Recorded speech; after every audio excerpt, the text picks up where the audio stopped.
This is a series on ethics and climate change, and I'm really here appearing as an imposter because I neither do research on climate change to speak of, nor am I an ethicist. I'm a philosopher of science by training, a philosopher of the social sciences. But I recently collaborated on a project with Anthony Appiah, who's here at Princeton, on a book we edited called Buying Freedom, The Ethics and Economics of Slave Redemption.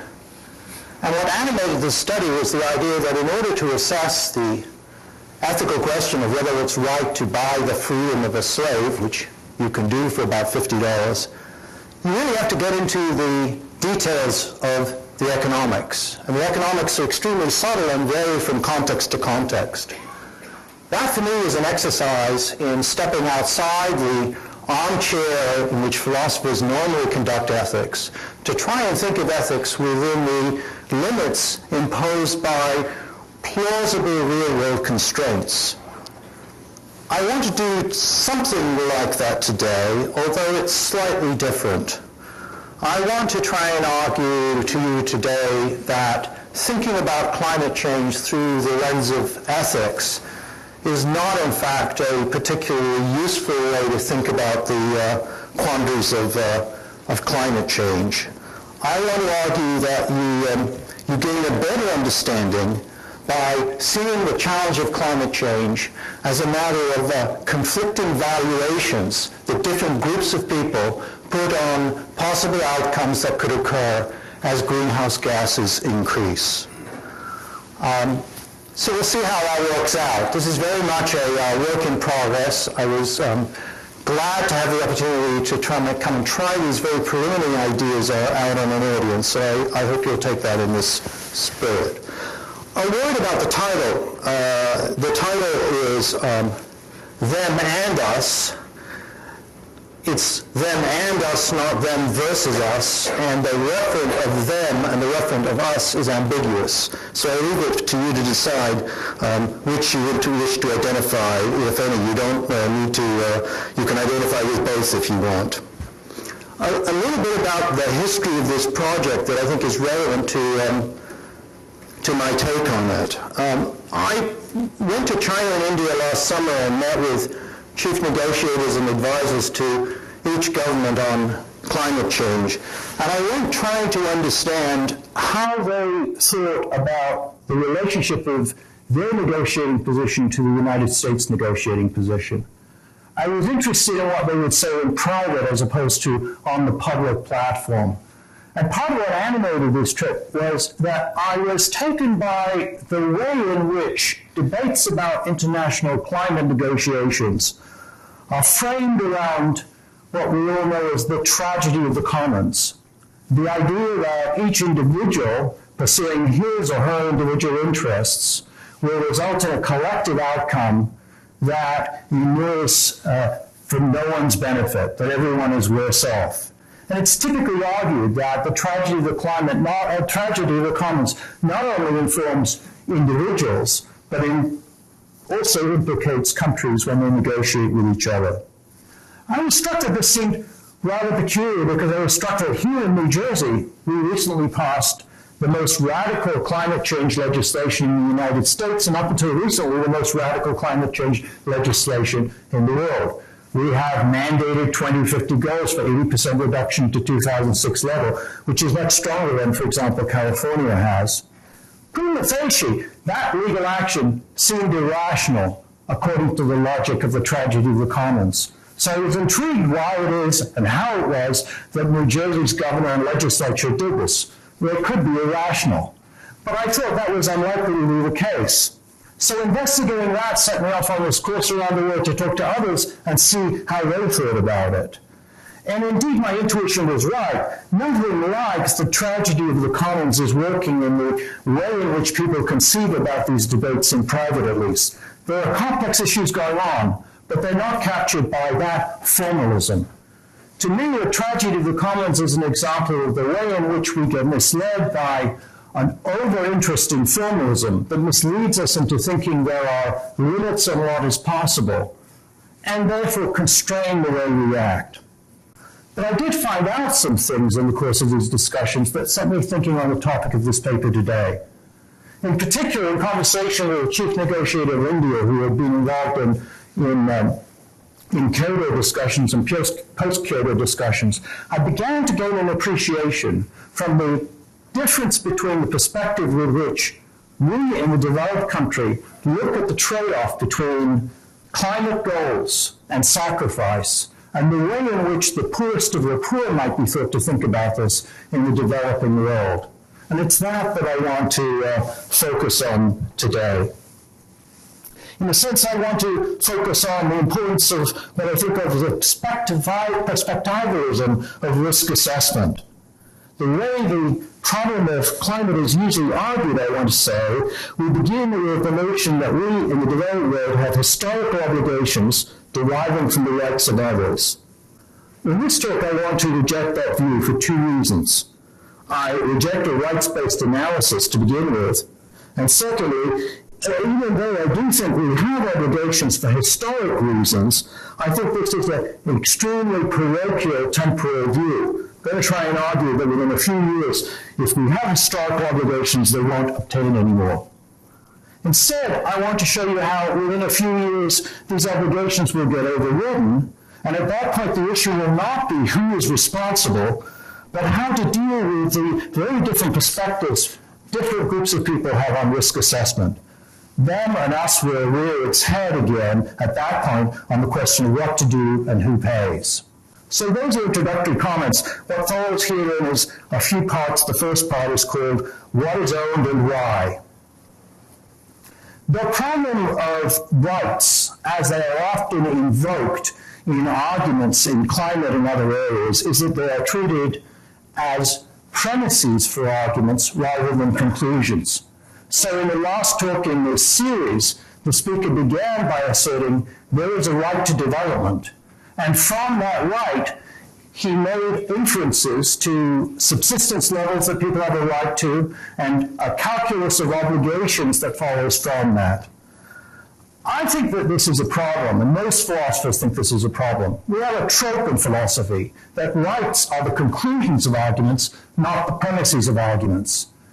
It works well politically to assert rights as a slogan, but to assert rights as a political argument, as a philosophical argument, as the premises of an argument, is highly problematic if, at least, they are what we call positive rights.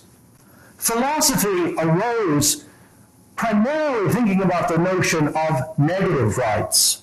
That is, your right not to have me interfere with things you do, not to interfere with your freedom of movement, not to interfere with your freedom of speech, to interfere with you extremely minimally, and if I did so, to require some kind of justification for doing so.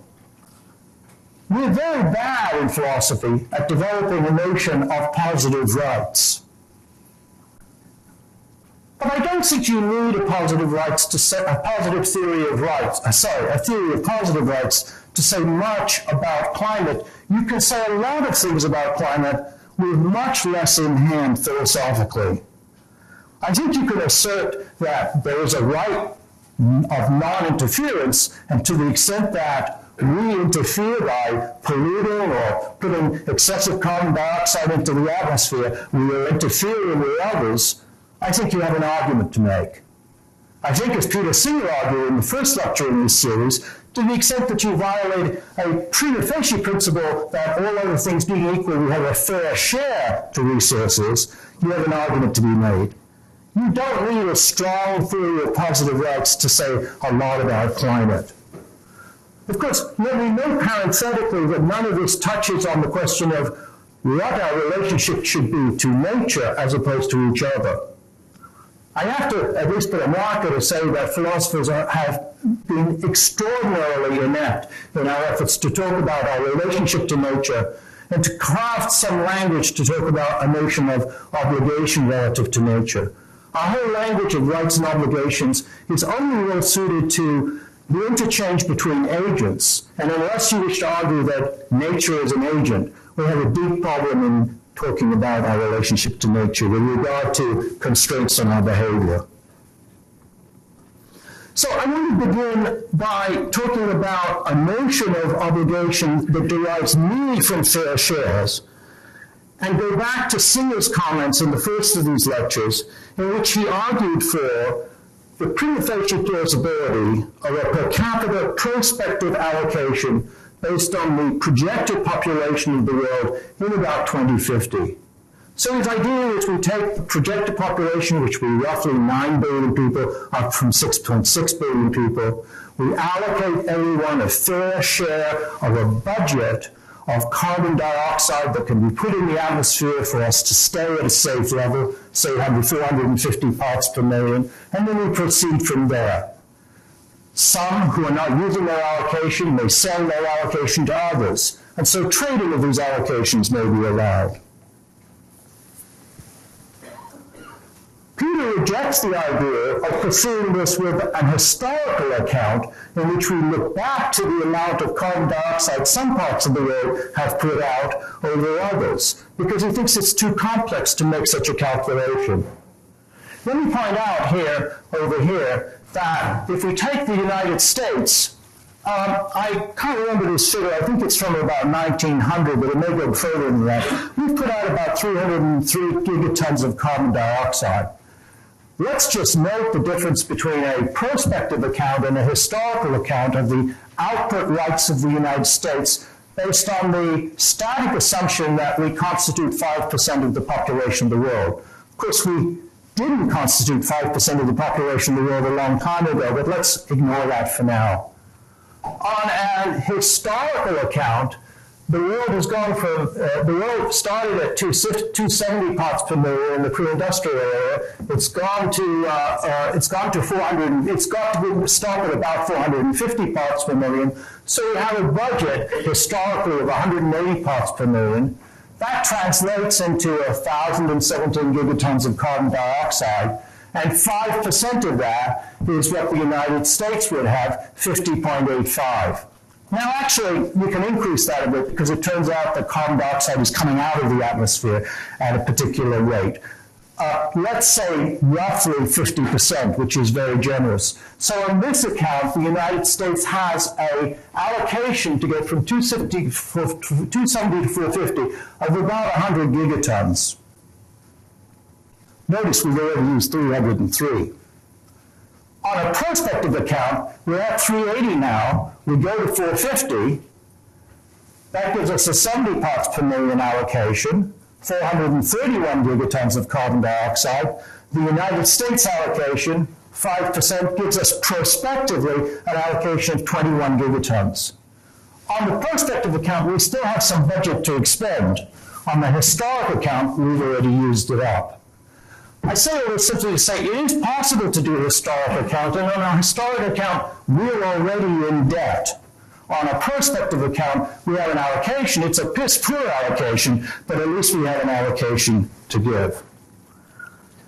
But having said that, having picked this little point with Peter, I want to argue that this question of what we owe to the rest of the world, what we owe to the developed world, is a highly parochial kind of view. It's temporally parochial.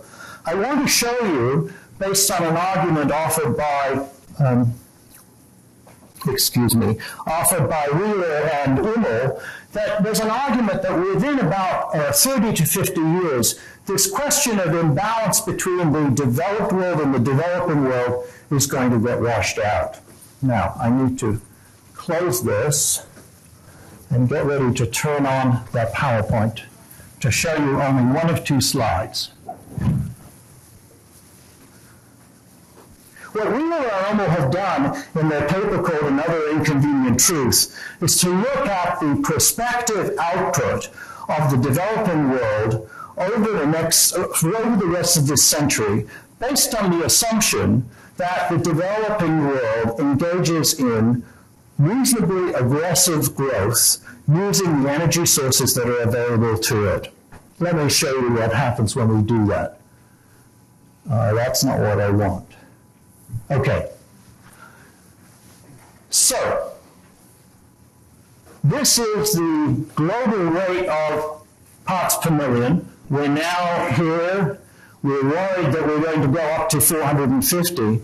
But look at what they call the South, which I'm going to call the developing world, and look at the rate of growth of the developing world through 2100.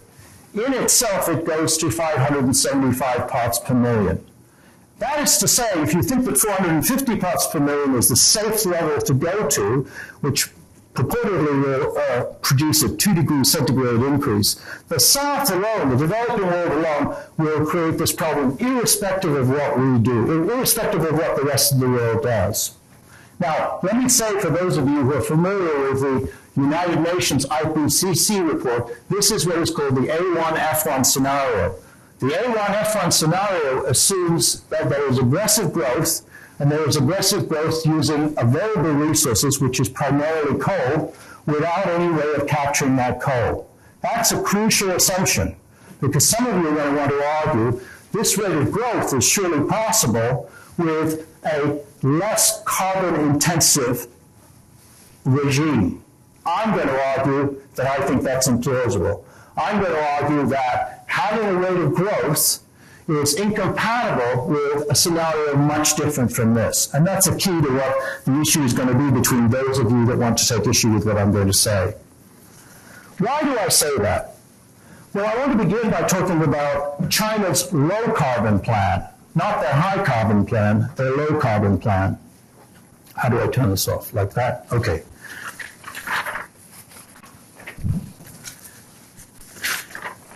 China has an Academy of Sciences that is advising the government on how to grow the economy in a way that allows there to be a reasonably low rate of greenhouse gas output.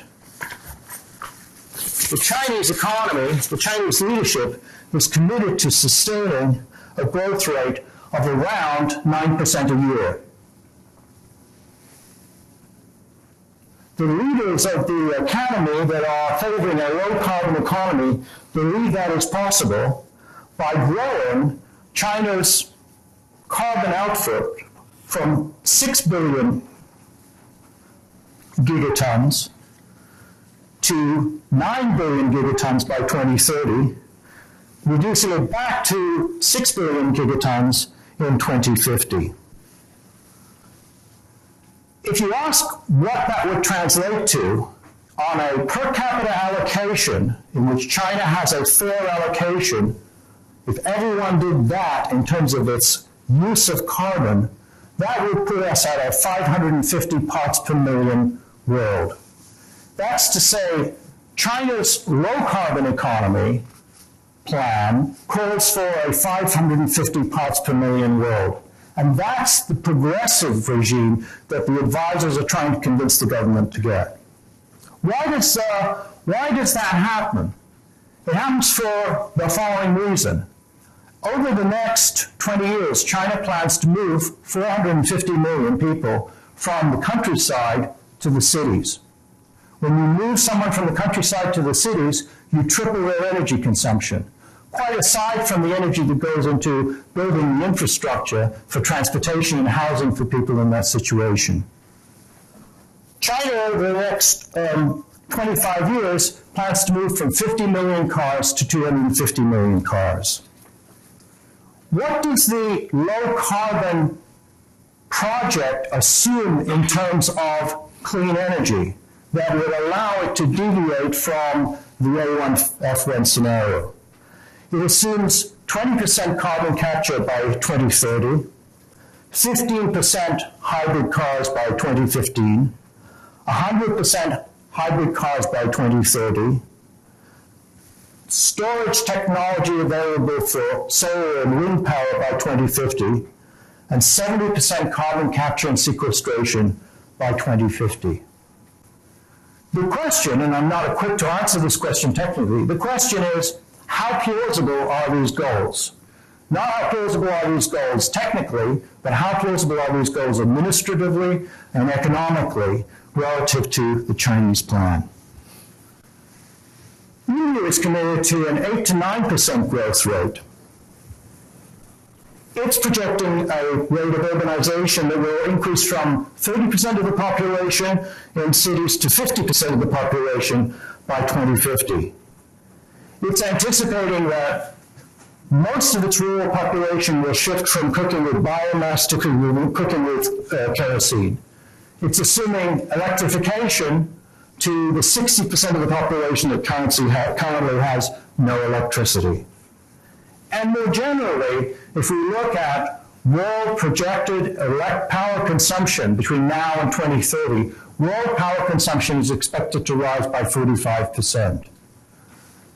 So these are the realities of the plans that are in process in these countries.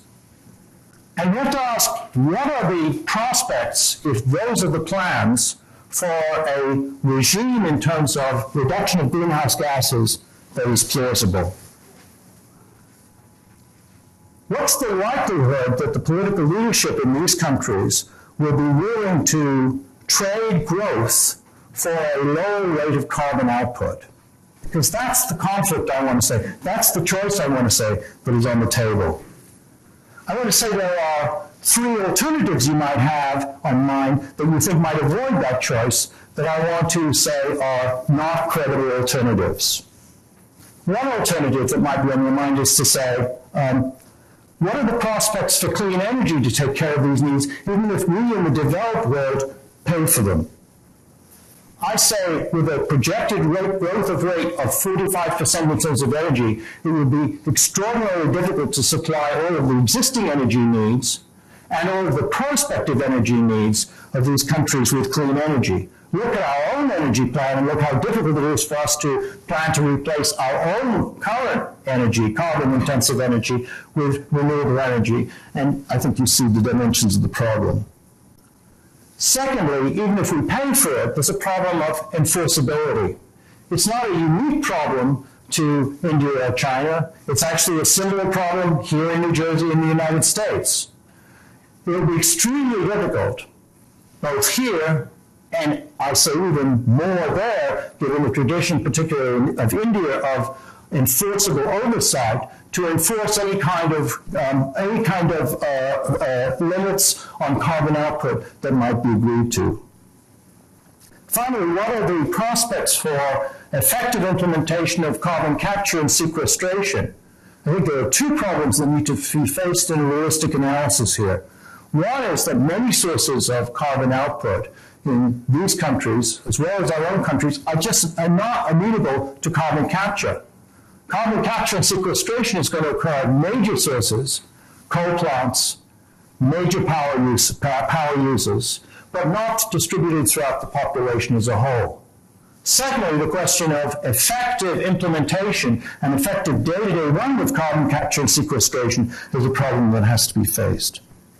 But above all, if these are bracketed as not plausible moves, the main tension I think we face is that the forces of political expediency in these countries are going to create tremendous pressure to create ongoing growth. Again, that's not unique. We just conducted a poll here in New Jersey on attitudes towards greenhouse gases and climate change. We find 80% of the population is in favor of the federal and state government doing more to deal with this problem. But when we ask people, what are you willing to do personally, and put it in quantitative facts to do with their heating bills, their housing prices, their gas prices, that 80% quickly drops. It drops to half if housing goes up. It drops to about 17% if you talk about a gas tax. There's no reason to think that these countries are not going to be under similar tremendous political pressure to deliver growth to their populations in favor of restraining carbon gases. Sorry. There is a grand assumption behind what I'm saying, and I think it's important to put it on the table. Economic growth assumes increased energy consumption. I don't think there's any way around this logic. If we look at the rate of urbanization in the world, that rate of urbanization is a central driver to the potential for economic growth. For economic growth arises through the division of labor, and the division of labor primarily requires urbanization to take place. And as we've seen, urbanization is a very energy-intensive process as compared to people living in rural areas. The other thing I want to point out to you is the simple logic of the numbers. We were, of course, lucky enough to engage in our industrial revolution with a population of around 600 million people in North America and Europe. Now we are trying to engineer the same for 6 billion people. The simple mathematics of that should give one pause as to the challenge we face in terms of a notion that narrows economic growth to a plausible plan for restraining greenhouse gas output at the source level. Why do I think that it's unlikely that people in the developing world will agree to restraints on carbon output and greenhouse gases given the priority on economic growth? That's what I want to that's what I want to turn to now. And it's over here.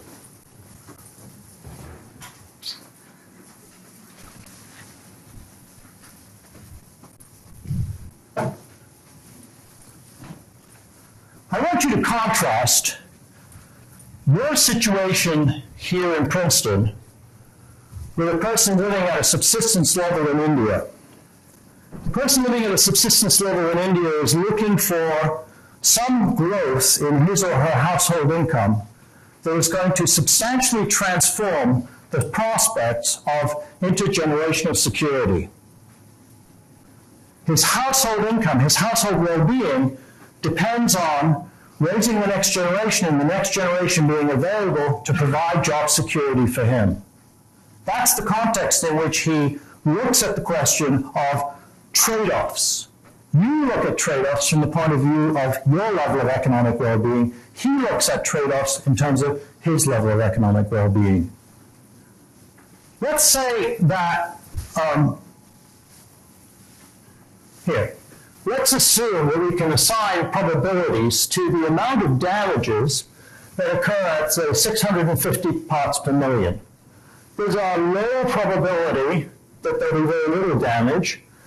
Probability rises to this amount of damage. It doesn't matter what the scale is. And then the probability goes down as we go up to the extreme.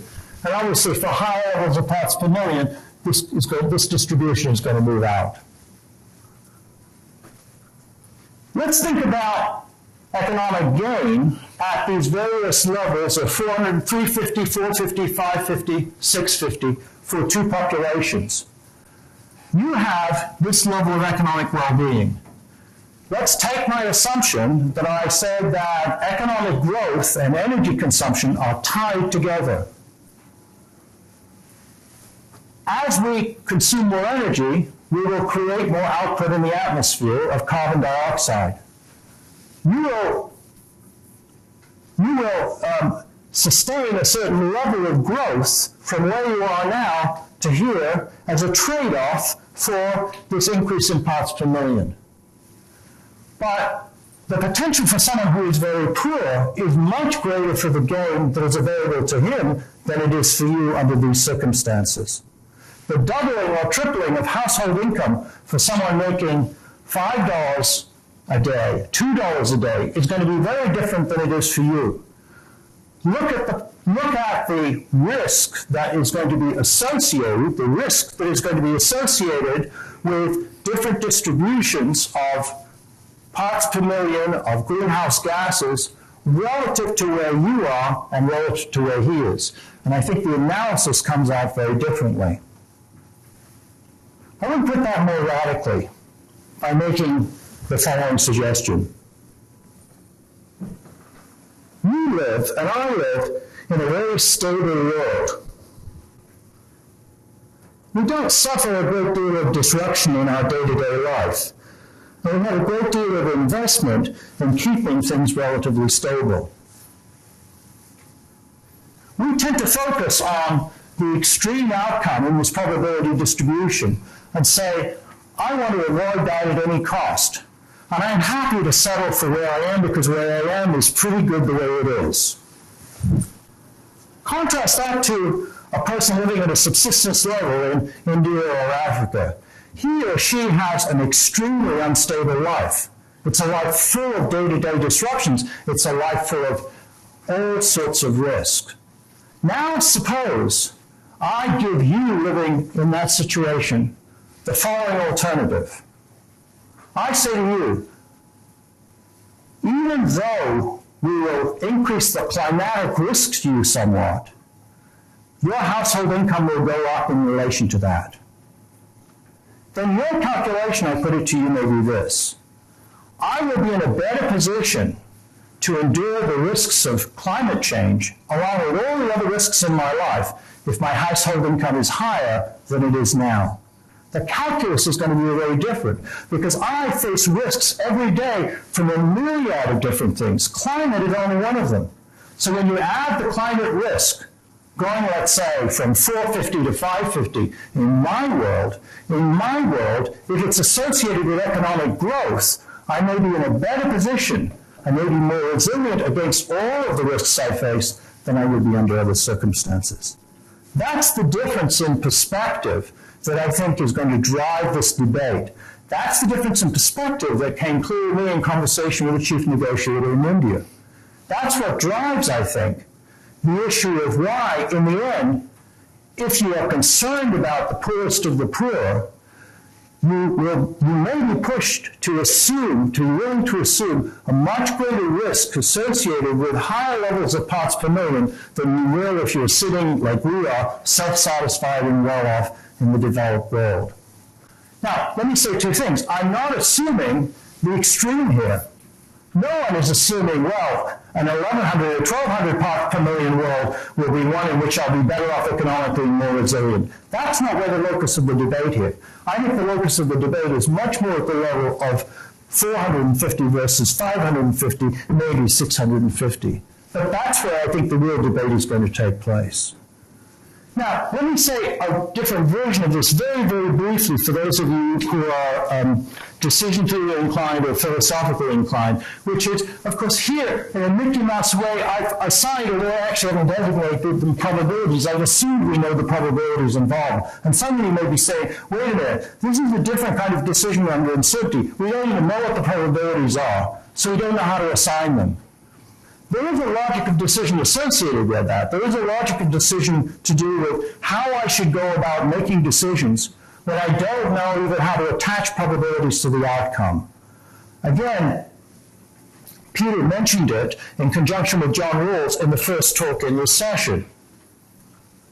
One way to proceed in making a decision under uncertainty for you in organizing your life is to take this view.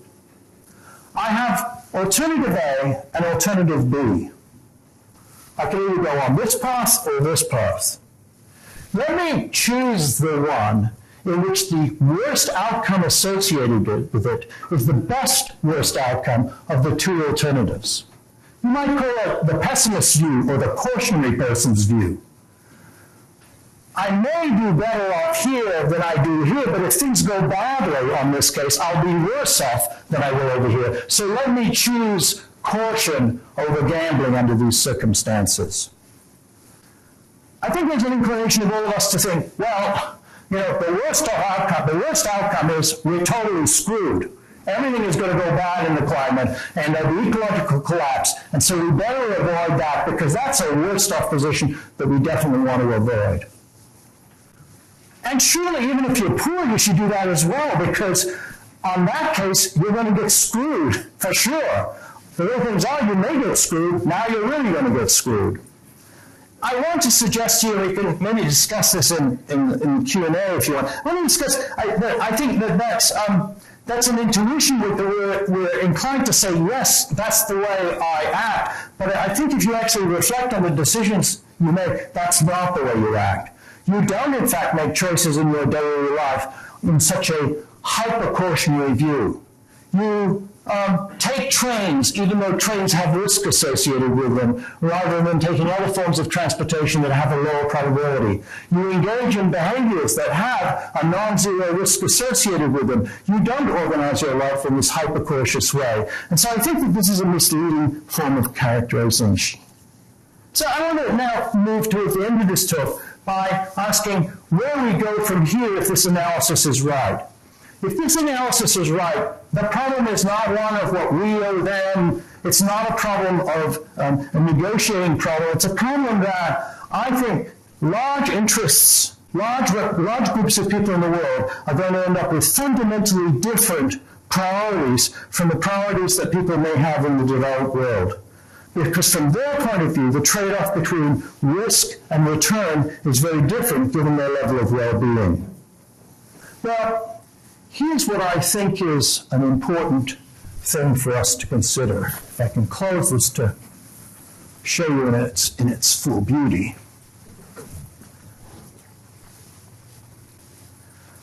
Never say that we in North America don't believe that there's a technical fix for everything. And here it is, at least in theory. This contraption, which looks like a Lego toy, except you see these guys that shows the real dimensions of it, is a model, hasn't actually been implemented, I don't think. It's a model that is meant to test the idea of ambient carbon capture and sequestration. The idea is that you could put this anywhere, and it sucks the air through the bottom, up through here, through a set of chemicals that absorb the CO2, which you then put through a process that separates the CO2 from this chemical. You then sequester the CO2, put the chemical back here, and recycle it. Now, this, to me, is a revolutionary idea. It's not scientifically revolutionary. It's highly problematic from a scientific point of view. But I think it's a revolutionary a revolutionary idea from a geopolitical point of view. Because it allows us to entertain the idea that we could capture carbon dioxide quite independently from the sources in which it's produced. But that's not the really revolutionary idea. The really revolutionary idea to me is that you and I might have an interest in seeing this done and paying for it to be done and doing it, even though other people might not share our level of priority in seeing this done and paying for it to be done. And we could, in theory, set up an array of these. They'd take up the whole of Arizona, and they'd cost a not insignificant portion of our gross national product, but it wouldn't be that large overall, and we could, in fact, do this. Thinking through the consequences of this is dramatic. It's dramatic because it allows us not to have to worry about transferring technology and how that technology is going to be used and where that technology is going to be used, and even the feasibility of implementing that technology as a billion people move from the country to the city and drive vehicles and cook with kerosene rather than dung, and all these myriad number of things that are incredibly difficult to do. I think that this is the litter problem. We have a rule against littering, and we actually try and enforce it, but in fact it's too expensive to enforce. In the end, it turns out to be cheaper to hire people to pick up the litter off the highway. And this, I think, is the prospect that this holds for us. Well, I want to make a few comments about this. Of course, this sidesteps the challenge to collective action because we can unilaterally decide to do this. In the analysis of this, one of the objections to this is that it takes an enormous amount of energy to run this process. Separating out the carbon dioxide from the sorbent material takes a lot of energy. And the argument is made, it's crazy to use energy to clean up energy. That would be true if you had a realistic alternative to produce your energy from a clean source. Why use the clean source here to separate out the energy? But if I'm right, the feasibility of using clean energy in order to fuel, literally fuel, the growth rate that is the plausible growth rate in the developing world is going to actually be carbon intensive. Crazy as it may seem, it may be a better use of solar energy and wind energy in Arizona to separate out the carbon that is being produced in India rather than using that solar energy in India. For the few reasons I gave. I don't think it's in fact going to realize the energy goals they have. I don't think it's implementable given the distributed nature of energy that they need, and I don't think it's enforceable. I want to say that the notion of doing this has a precedent. If you look at the development of health programs internationally, we in the United States paid for a significant portion of smallpox eradication, of polio eradication, of many of the worldwide disease eradications. And why did we do that? We didn't do that because we were altruists. We did it because it was in our interest to see the worldwide problem eliminated, and we had the wealth to be able to pay for it. That's a model that I think can apply here. Let me say that self-interest then wins out over altruism. The distribution of preferences wins out over ethics. You may say to yourself, wait a minute, doesn't this bring us back to the problem of the commons? Doesn't that create the problem of free riders, in which the rest of the world that doesn't pay for this will have an incentive to produce even more and more carbon dioxide, which we as suckers will pay to remove? I don't think so. We live in an interconnected world in which we have many leaders over each other in the community of nations to regulate our behavior. The notion that this would be exploited in this way is, I think, naive. Let me end with two closing comments, two codas, as it were, that you might think will undermine this analysis. I think that there is an exaggerated view about the rate in which glaciers are melting, particularly in the Himalayas. And some people have argued, well, the glacial rate of melt is so high that this will, in fact, limit the rate of economic growth of India and China, and by limiting the rate of economic growth, it will limit the rate of energy output. I think the recent studies that I've heard of from people, and particularly in India, show that there's a much more complex picture of the rate of glacial melt that's going on. Some glaciers are melting and some are not, and the rates are very variable. So I don't think water is going to be a leading-edge crisis that's going to limit the problem of growth. Finally, let me end with a scenario that's an exaggerated version due to Tom Schelling. Maybe the West, in the end, is not going to do anything at all about this. Maybe it's in the interests of the West, or at least the interests of the powers that be in part of the West, to let the whole thing collapse because, as Tom Schelling argues, well, for us, climate change is a growth opportunity. We'll rebuild our cities inland, we'll re-engineer our crops, and we'll come to dominate the world as the rest of the world is in crisis. The white man will literally triumph over the brown and the black.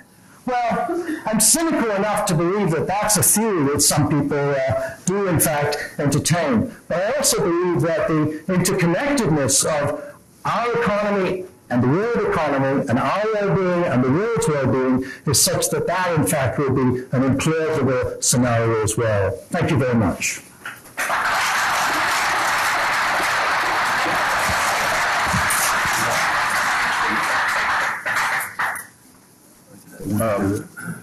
Do I need the microphone? Yeah, for the recording. Oh, for the recording. What if I don't want to be recorded?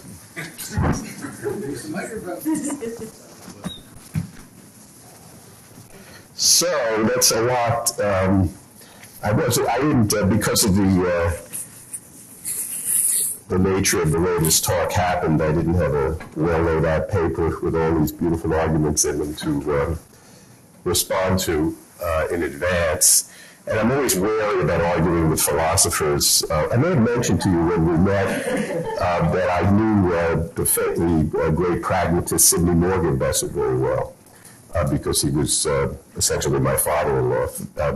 My father-in-law. So I believe in Morgenbesser. I'm not going to repeat the famous one, but I will tell you that I got wary about arguing. Who's at Columbia? I got wary about arguing with philosophers because one day we talked a lot when we spent many good times together, and he was a great baseball fan.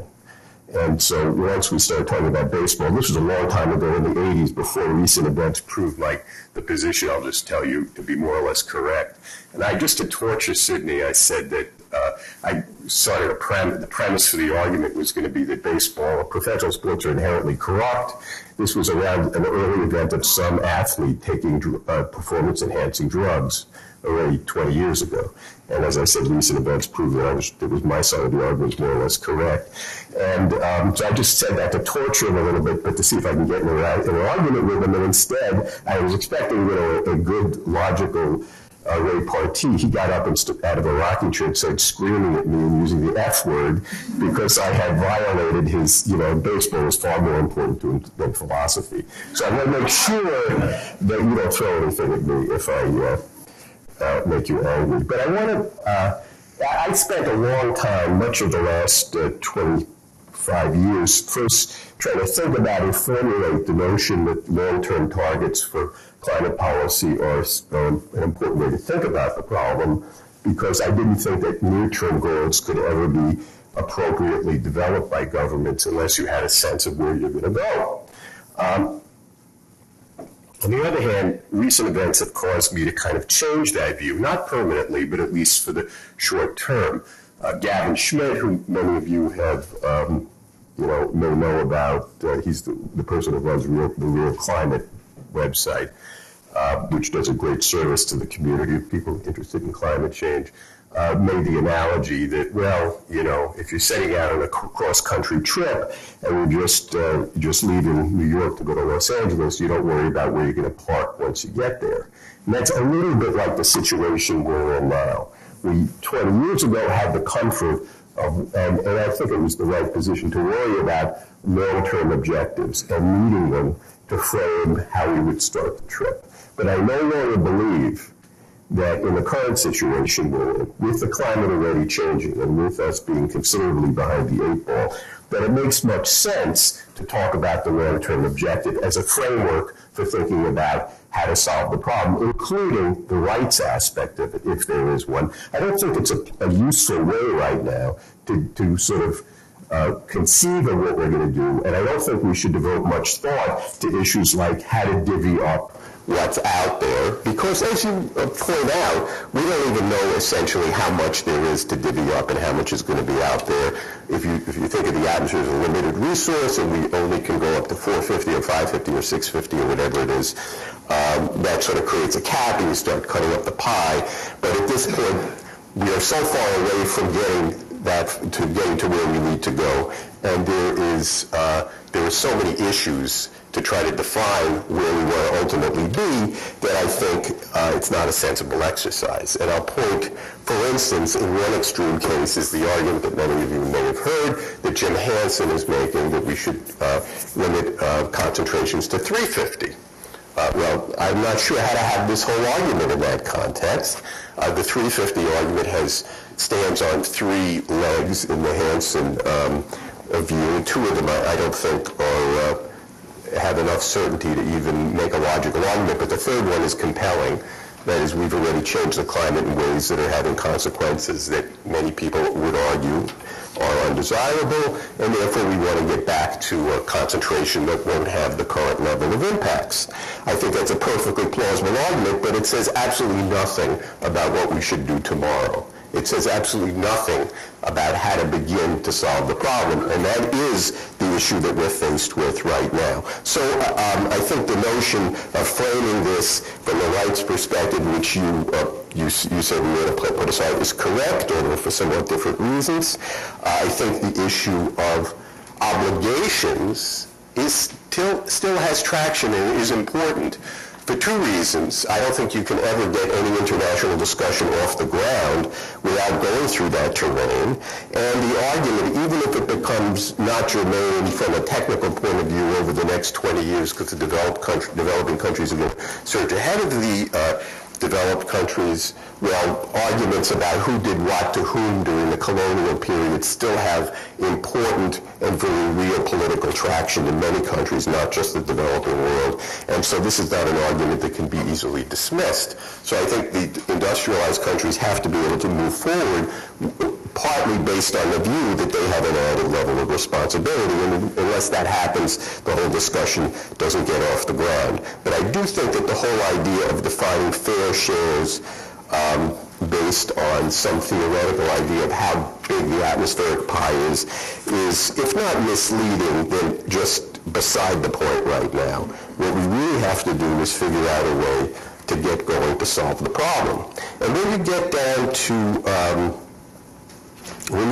thinking about that, my own view, after thinking about it for a long time, is the only way that the developing countries get seriously engaged and ever do anything about this is if they decide it's in their national interest.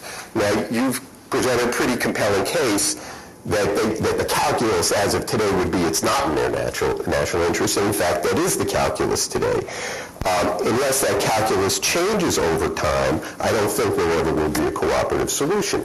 But it may change, and it may change fairly rapidly depending on people's and notions and people's and countries' perception of what the climate is doing, and it will, of course, depend on exactly the reports of what the climate is doing and doing to us over time, or doing to us or doing to them.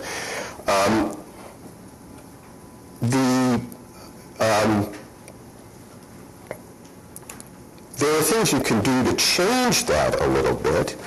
One can imagine both carrots and sticks to help change the calculus in the developing countries.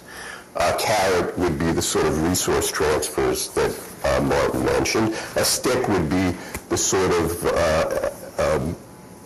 measures like trade sanctions for countries that don't have a plan to act on climate change, which were embodied in the last piece, the so-called Leave of Water legislation that was proposed in the last Congress. It seems entirely likely to me that those kinds of measures will be in whatever legislation is passed in this Congress or the next Congress. Those kinds of sanctions have worked in previous international agreements, but they also have the possibility for mischief. They can be used as sort of a cover for other and larger inhibitions on international trade, which would have undesirable consequences for everybody. But I do think that those kinds of carrots and sticks cannot seriously affect the underlying calculus that you've outlined, which basically, at some level, I agree with, and that the basic calculus for the developing countries will depend on their overall perception. I say these countries are complicated, just like ours is. Decisions by the government don't reflect some vague mass feeling about what the right thing to do is, but they reflect to some extent the balance of various interest groups, at least in this country. I would not want to speak on how policy is made in China because I know not enough about it to make an intelligent comment. But I think ultimately that's what we're looking at. And so one has to imagine, if one wants to imagine a solution to this problem, that over time the convergence is not going to be in terms of per capita emissions, but if the problem's ever going to get solved, the convergence will have to be in terms of per capita perception, or at least overall perception of the stakes in the problem. Otherwise, all bets are off, which now brings me to the end to your proposal. I want to propose, let me back up a minute. So my hypothesis is that all accounts right now is not a discussion of what's going to happen 50 years from now and how to divvy up this theoretical pie, but how to start with the first steps. We have no idea what follows from those first and initial steps. If a significant chunk, not all, a significant chunk of the world's economy is operating under carbon constraints or carbon price, however you want to view it, it will change substantially our course of future technological development. These things can't be projected, so I don't know exactly what the path will be. I don't know what clever devices parallel to this that produce different forms of energy, for instance. Will this work? Will carbon capture and storage from stationary sources work? Will there be a better way to figure out how to implement it? Will it be effective? You can make any of it work. The question is, does it work at a price that anybody will want to pay for? For instance, in this case, the reason this may work, but I don't believe it, because I think it's always going to be more expensive than us just doing what you kind of dismiss, which is paying China, for instance, to use some other source of energy, which turns out to be cheaper. I think the chances that this particular approach works are relatively small. But then again, no one can project the future. No one has the intelligence, in particular, to project technological change. There is no theory of how it happens. So it's idiotic for me to stand here and pretend that I know exactly how the world's going to play out. I will point out that relatively, as a final point, that relatively early in our own industrial development, before the turn of the last century, the United States and other countries, I think this happened in the UK too, were already starting to recognize environmental limits as serious, even when they were in the midst of the massive industrialization. Already at the early in the age of electrification, cities made the choice to electrify railroads in order to get rid of the noxious stew that coal burning was bringing into the center of the city from these steam engines. That was only the beginning, but it was an early recognition that you couldn't keep doing exactly what you were doing. The recognition dawns in different places at different levels. Developing countries already have, in place an understanding that there is a price for the particular industrial paths. I have no idea how soon that the calculus on the price of a certain energy pathway will change the domestic calculus in any of these countries on what they should do about climate change. But that calculus, the calculus of how fast they can continue to expand the infrastructure that moves the coal around, for instance, the very same questions of imported energy resources that we face, at some point there's a confluence which will change the calculation and make it easier to reach an agreement. But I think the critical element is the industrialized countries getting started and generating the engine of innovation, which will bring us a different world, and the calculus will change in that way too. All right. A little applause.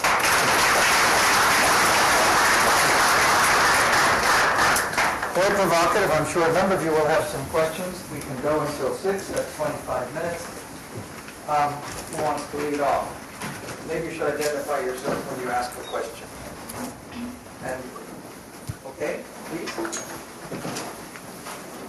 think I'm supposed to talk into the Oh, good point. Hi, my name is Zania Morin. I have maybe a very basic question, and it's one I don't have an answer to. And my question is this: when you go and speak with policymakers in negotiations, is there a distinctive male versus female approach to decision-making and risk-taking in the long term?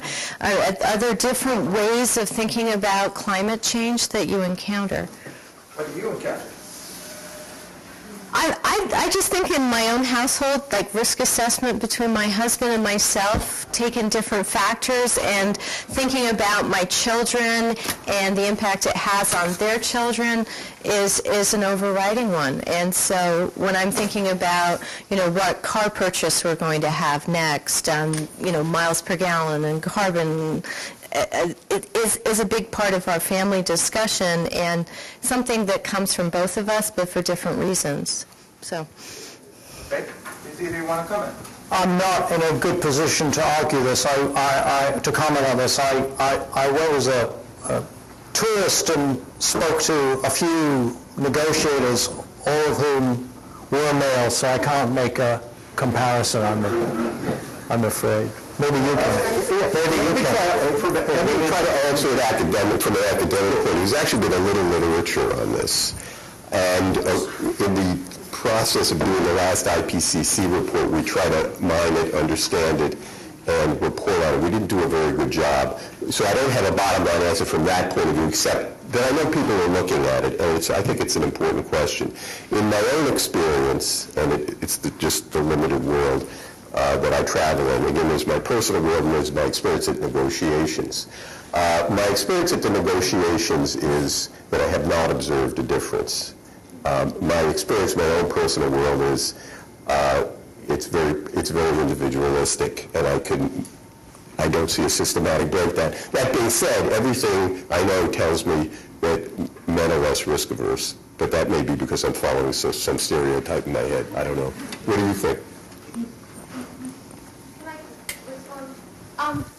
I just bring this up because I don't hear it talked about, and so if we're talking short-term or long-term, I think it depends in part what age your children are if you're looking at the next generation and thinking about, how you're going to feed them and shelter them and all the energy inputs that go into that. So I think that many women make the household decisions of how the household is run, and so I'm wondering if that's where certain decisions are being made that aren't reflected in the policies. And my own background, I'm thinking more from food and water, and there was another point about water not necessarily playing a role, but I think in China and India, water is going to play a role, and as far as income coming into the house and being able to mitigate in different ways. And so I see them all connected more at the household level. And so that's why I throw that out. It would be interesting to do a study of the outcome of an event like New Orleans in Hurricane Katrina and try to tease out some of those differences after the fact. Yeah.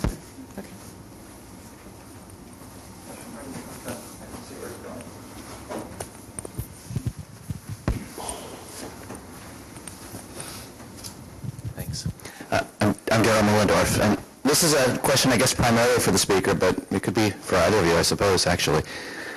The United Nations Framework Convention on Climate Change is rich with normative language, and arguably the avoidance of dangerous climate change is a normative concern.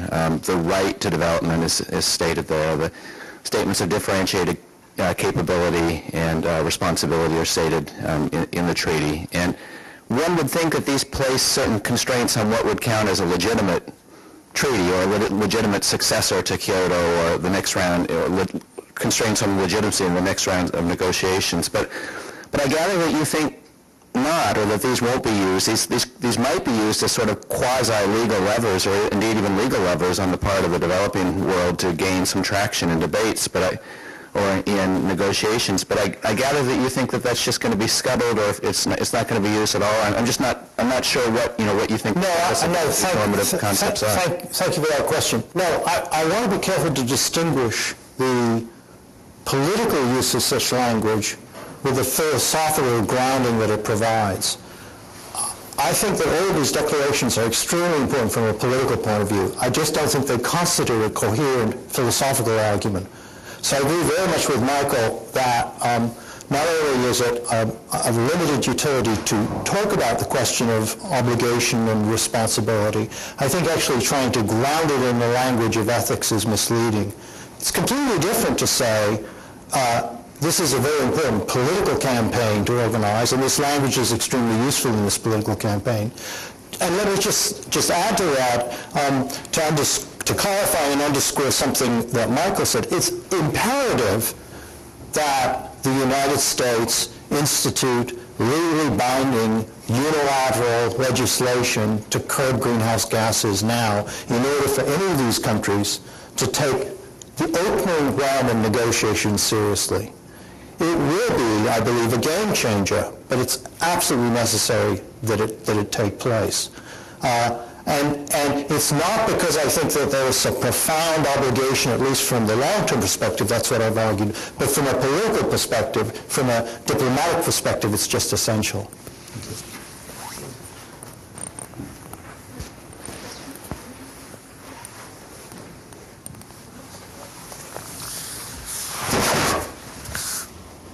Hi, I'm Valentina Bosetti, visiting researcher at PEI. So probably I'm just applying the scheme of my background, which is that of an integrated assessment modeler. But what I've seen presented today is basically what integrated assessment modelers do, which is basically for different regions of the world, weight damages against abatement costs and see what is the optimal level of emission reduction, and therefore see what is the optimal level of ppm at the end of the century. So what this literature has to say to us is that basically if you do this, it all boils down to two factors. One is the discount rate, and the other is the damage, the magnitude of the damage, and how it is asymmetrically distributed across countries. And so basically the main result is that in cost-benefit terms, you would never obtain anything less than a 550 scenario. I mean, it's optimal to go 550 and above, never below.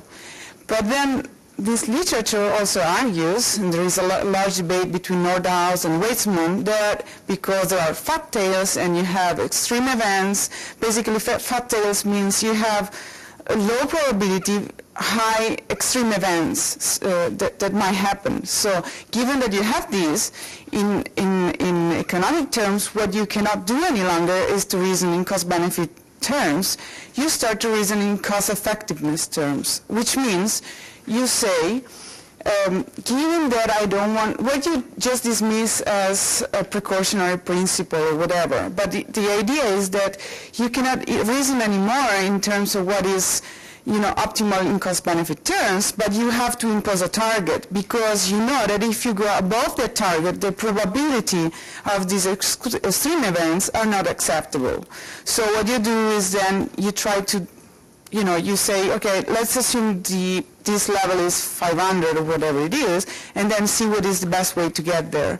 So it's just, I wanted you to comment on this literature which is out there and debates about this. Well, I certainly agree that that literature is relevant, and as I said during my presentation, there is a level at the extreme at which it would make sense for no one to assume the risk of that. And I was talking about what I would characterize as the middle ground. Now, what counts as the middle ground is an open question. But if Hansen is talking about 350 and most people are talking about 450 and China is talking about 550, let's assume we're in the range from 650 down to 350 as that range. I don't care where it is, treat it as a hypothetical term. The thing I was trying to add to that perspective, which is I don't think in the literature that you're citing, is that in order to understand the politics that's going to drive this, you have to understand the interests. And in order to understand the interests of the poorest people in these societies, you need to understand their relationship to the risk trade-off. And the thesis that I was trying to offer was that in certain situations, if economic household income is tied to energy use, and energy use is tied to carbon output, by increasing your energy use and increasing your carbon output, you may be more secure economically to withstand risks and uncertainties. That was the thesis that I was trying to propose. Thank you. Question in the back, Michael. Did you want to come? Well, I was just going to say that Way back there. I was just going to say in answer to the last point that although theoretically the formalism and the point that Marty Weitzman is making is interesting, I actually think it, again, is not in the real world going to affect anything, because I think political decisions have effectively been made in most of the developed countries that something has to be done, and that's because of the realization that whether there's a threshold and whether you can really decide on a specific concentration, that fairly low temperature changes have implications that are undesirable enough that we ought to be starting to do something now. And that it's that dynamic and what follows from that dynamic in terms of its effect on the evolution of technology that's much more important than really trying to use a rational decision model for balancing the long-term stream of costs and benefits. I just don't think it's it's a nice theoretical construct. I don't think it's going to help anybody make any decision about anything. Question back there. Hi, my name's Keith Shaw. I wanted to ask you about the analogy that you made between the U.S. unilaterally acting to destroy infectious diseases and how that would relate to unilaterally deciding to sequester carbon. And I guess the motivation for the question, I wasn't necessarily convinced by that analogy. And it seems to me to kind of justify that move, you need to be able to show that the costs of engaging unilaterally are both quite low and that the costs of not acting are extraordinarily high. And it's easy to be convinced by that case with the analogy of infectious diseases, but I'm not sure that that's necessarily accurate with respect to climate change. And so it seems to me that the costs of the sequestration or acting unilaterally to pay China and India to switch to more efficient energy sources seems rather high by comparison. And also it seems like the U.S., or at least decision makers within the U.S., are capable of withstanding the storm of climate change fairly easily unless the situation is kind of far out on the tail in the way you described it, where it's utterly catastrophic. So say that last sentence again. The U.S. The U.S. would be capable of withstanding climate change much better than it could, say, a smallpox outbreak, unless climate change, the uncertainties surrounding it, turn out to be such that it is incredibly catastrophic. And so I guess I just wanted to kind of hear more to be convinced by the kind of aptness of the analogy that you presented. Yeah, look, it's a fair point because I don't have figures to support the analogy, and I think you have a fair point that if it's as Michael was saying, there'll never be this way will never be as cheap as the other way, then the point will be correct. Let me just say this. Michael's remarks were very generous, and I agree with almost everything he said. I think, however, there are fewer carrots and sticks than we might think. Michael spoke about, for example, trade sanctions in the Warner-Lieberman bill. I was involved with a group of environmental international trade lawyers, and it turns out to be, and they were crafting language for this bill, and it turns out to be incredibly difficult to craft such language and not have it violate WTO or GATT regulations. So it's not clear these kinds of unilateral sticks, at least sticks, will work in that situation. Michael, I think, not unfairly, in a sense, puts the burden of proof on me to say, well, convince me that we couldn't export the clean energy technology to these countries in a way that is much cheaper than these kind of crazy schemes that I'm dangling in front of you over here. I think... backstop technology. Is that what they call it? We'll see. As he said, we'll see. Who knows? I would say at least this. It's crazy not to spend the money to see the way these technologies develop. One of them, who be speaking under sponsorship at Rutgers next Wednesday, if you're interested, is arguing that he can get it down to $30 a ton. But we'll see. But I think your point is a fair point. I just want to make a point on the WTO issue, because I've been thinking about this a lot and talked to a lot of people. I teach a course where this is germane. The WTO has its plate full, and it's under a certain amount of stress from having to deal with other issues where environmental constraints butt up against the notion of free trade. And there's a lot of belief in the community, people worry about this, that the WTO is never going to go near inveigling itself with anything that happens to be agreed to in a climate accord. There are rather stringent party and non-party conditions in the Montreal Protocol, which were never tested because they were so effective. Nobody wanted to violate them. So we don't know what the WTO's response to implementing them would have been.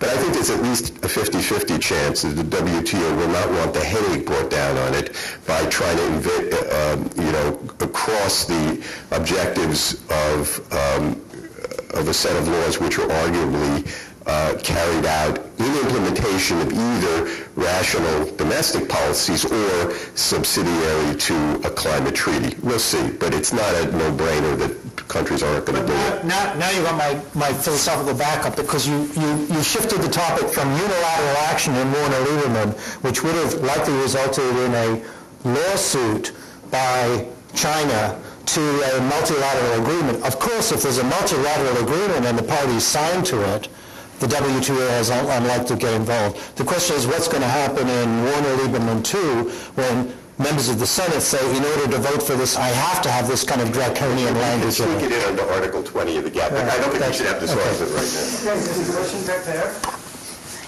Yes, my name is Susan Haig. This is a basic question for the speaker. You said that we're assuming economic growth assumes increased energy consumption, and I'm just wondering if do you see the concept of economic growth as fairly stable, or is there not a point when the damages become apparent to the general public, for instance, the air quality in Beijing, where an inversion begins to creep in and the valuation begins to invert? Air quality is different from greenhouse gases. The question of air quality is already front and center in China. I just put up a notice on a blog associated with our institute on an interesting poll in China that shows very high numbers of people that support regulation to improve environmental quality. There is this paradox. If you reduce the amount of smog in the atmosphere that improves air quality for the residents, it in fact has a heating effect on the planet. So the two are very separate. I want to concentrate on greenhouse gases and interpret your question narrowly in that regard, because you're certainly right with regard to other kinds of pollution. My argument is that I don't think that the effects of greenhouse gases are pressing enough on the day-to-day lives of very poor people in the developing world for that kind of calculus to come into play, at least for the near and medium term. Again, it'll partly depend on how much air pollution goals and climate goals converge over the long term. Now, you could clean up air pollution, make the climate problem worse. Exactly. Technologically, too, by using scrubbers, for instance, which eat a lot of energy. But 50 years from now, 30 years from now, 20 years from now, there may be a way to do both at once that, avoids those problems. We don't know. Does anyone have a question specifically from Michael? Because he has to leave and head for a train, and we have a couple more minutes. Martin. Doesn't look that way. Michael, maybe we should have... No, there's one. I'm sorry. Yes. In the dark. Microphone coming. Actually, I don't know if nobody else raised their hands, so I thought I don't know if this is particularly appropriate to him. I guess my question was Close to the mic. just quickly, you can dismiss it if you want, I question the premise of quality of life going up with energy use, because that was his statement. Okay, and the other thing would be is if the U.S. makes changes on its own, perhaps a lot of the world imitates the U.S. So the effects would be far-reaching if we change, and if we reduce our energy use and actually maintain or improve our standard of living, then that creates a self-interest there. So I just think the whole premise. I agree with that. Is Okay. Take the mic. One last question for Mike. Michael. I don't know if in the first 15 minutes you mentioned the N word, by which I mean nuclear energy, but it would seem to me that wonderful carbon dioxide absorbing system you dangled in front of us at the end, that with an unspecified cost, if instead you use the same money to build far more nuclear power plants. Okay, let me answer the question. My personal view is nuclear energy is in the same basket with a bunch of other technologies that are, as of today, very expensive, have various problems associated with them. They can be technologically done in some sense, but with nuclear in particular, in order to make it a wise and safe thing to do, i.e. avoid the proliferation problem, which is a very severe issue, which has become worse over time, you might have to add so much more cost that as you go up the cost curve and start ticking off options, it's the 250th thing you do to solve the problem rather than the third or fourth. And I'd like the industry to take a breather, stop trying to get plants licensed based on minor modifications of existing technology, and go work for 10 or 20 years and present us with a new technology. Do I think that'll work at a reasonable cost? No, I don't think so, but I might be wrong. Thank you. Michael has one more. Thank you, Michael. One more question. Well, can I just comment on these two briefly? I totally disagree with Michael on the nuclear question. I think the issue is quite different. There simply isn't enough fissionable material to supply the number of nuclear power plants that we need in order to satisfy the kind of energy needs that we have. Same is true for photovoltaic, by the way. There's not enough material around. On your question, well, I don't know. I never tried living on $2 or $1 a day to know what it would be like to go to $4 a day. So I don't know. So I think there's a certain luxury in the assumption. But I think most people would say more is better when you're at that level, and if I'm right that energy is required for more, then I believe my argument holds. Final Yes. question from near the front row. Okay, my name is Bruno Bosacchi, a retired physicist now interested in development in Africa, third world. There is not only the climate problem, there is also the pollution, there is the exhaust of research. All of these have a common cause, and this growth, economic growth, unlimited growth, which is the objective for constantly increasing growth. And all this discussion tend to avoid what is basically the only possible solution, which is negative growth. I agree that negative growth, there are work now on negative growth that is politically kind of unfeasible, at least for the rich people. But you could imagine a negative growth for the rich people and should be a drastic reduction and still a moderate growth for the poor people. I don't say that they have to arrive at the same point, but a compromise could be found this way. I agree that will not be acceptable because you already quoted that even in New Jersey 80% of the people want new measurements, but they don't accept to do personal sacrifice. But the thing will come out by themselves. The system will solve. The rich people who are not able, there will be a catastrophe, but will not be the one who saw at the end, like the white people prosper and black and brown go to hell, no? But it will be instead that the people that now live at subsistence level will be resilient and able to adapt to worse conditions that are coming, whereas the rich people cannot support the situation. You already see now a decrease of 1% create problems of all kinds in the world. The decrease, if you want to have a kind of equalization, should be 10 times, that is 1,000%. So it's basically, I see that the system will be a catastrophe, but will solve the problem of the climate change and things like this. Well, you speak like a philosopher. If we ruled the world, we would solve the world. Of course, in places in Africa, large segments of the population are suffering both negative population growth and negative economic growth.